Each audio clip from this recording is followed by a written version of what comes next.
Hello mga kabentusa! Andito naman tayo ngayon at maghihilot ako sa client ko ngayon. Dahil bata po ang hihilutin ko ngayon, dito lang po sa Village Bibingkahan. Kaya ngayon mga kabentusa, at papunta na ako sa client ko. Yes.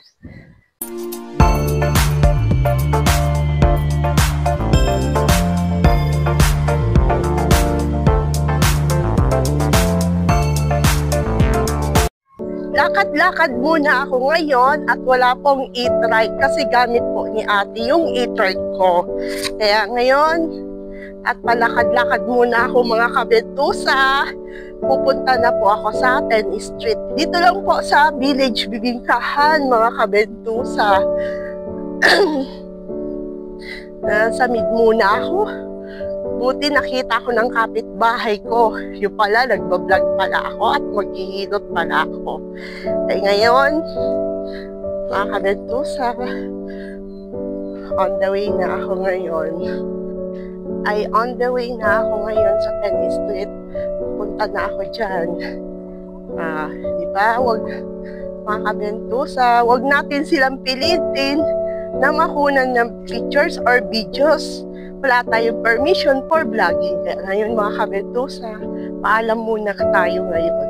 Diba? Grabe, lakad-lakad muna ako mga kabentusa.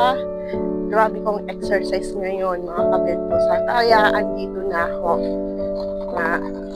Puntahan ko muna dito. Diba? Palakad-lakad lang muna ako.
Ngayon po mga kabentusa, ay tapos na ako dito magmasahe dito sa 10th Street. At pauwi na rin ako na home sweet home mga kabentusa. At see you there on my vlog.